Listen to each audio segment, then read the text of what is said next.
बहुत समय पहले की बात है। एक छोटे से गांव में जानवी नाम की लड़की रहती थी। उसके पिताजी एक छोटे किसान है और माँ एक गृहिणी है जिनका स्वास्थ्य खराब रहता था। जानवी ही अपनी माँ की देखभाल और खेत में काम करती है।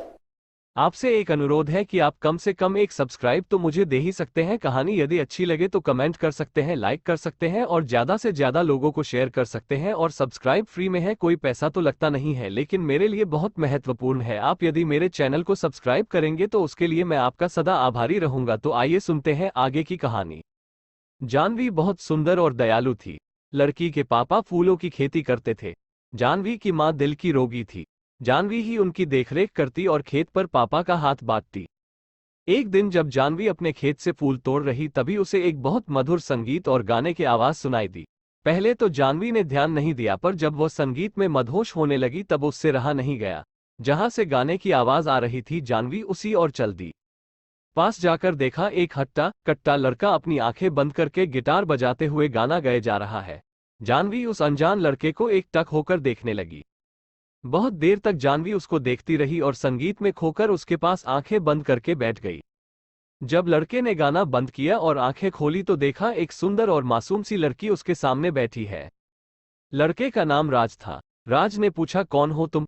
जानवी एकदम से चौंक गई और कुछ न बोल पाए। धीरे धीरे दोनों ने बात करना शुरू किया।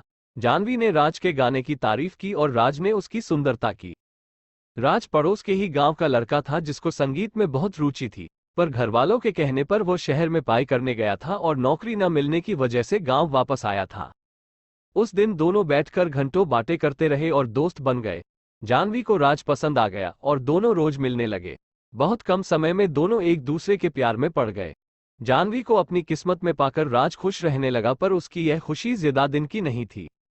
एक दिन जानवी के पिता ने दोनों को एक साथ पकड़ लिया और राज को दोबारा उनके गांव में आने से रोक दिया।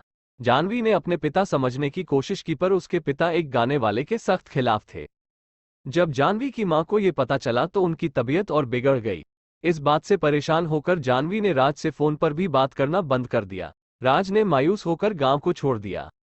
देखते देखते समय गुजरता गया और जानवी की शादी की बात चलने लगी, पर जानवी अब तक राज को भूल नहीं पाई थी। उसको राज का वह वादा याद आता जो उससे करके गया था। चाहे कितना भी वक्त लग जाए, मैं एक दिन कामयाब होकर तुम्हें लेने जरूर आऊंगा।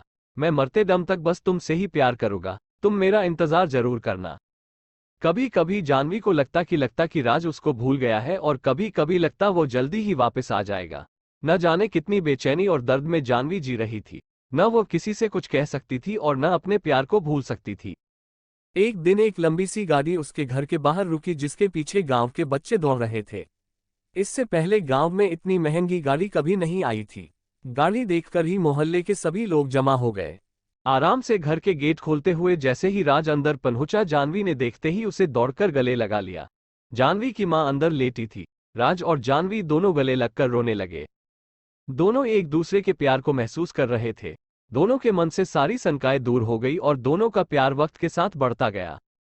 जानवी के पापा से राज ने उसका हाथ मांगा और जानवी की मां का इलाज बड़े शहर में कराने का वादा किया। राज शहर में बड़ा गाने वाला बन गया था। उसके गाने टीवी पर आने लगे थे। आज उसके के पास वो सब कुछ था जिसको जानवी के पिता ने कभी देखा तक न था। उसके पास शहर में कई बंगले और कारें थी। जानवी के पिता इस बार राज को मना नहीं कर पाए और दोनों के प्यार को देखकर झुक गए और दोनों की शादी धूमधाम से करा दी। जनी और राज ने अपना पूरा जीवन खुशी खुशी बिताया और जब वो शहर से बोर हो जाते तब वही उस खेत के पास आते जहां वो पहली बार मिले थे। राज गाना गाता और जानवी उसकी बाहों में संगीत का आनंद लेती। दोनों ने धरती पर ही स्वर्ग का आनंद लिया। दोस्तों, आपको हमारी यह कहानी कैसी लगी हमें कमेंट करके जरूर बताएं। जाते जाते यदि आपने अभी तक चैनल सब्सक्राइब नहीं किया तो कर दें। धन्यवाद।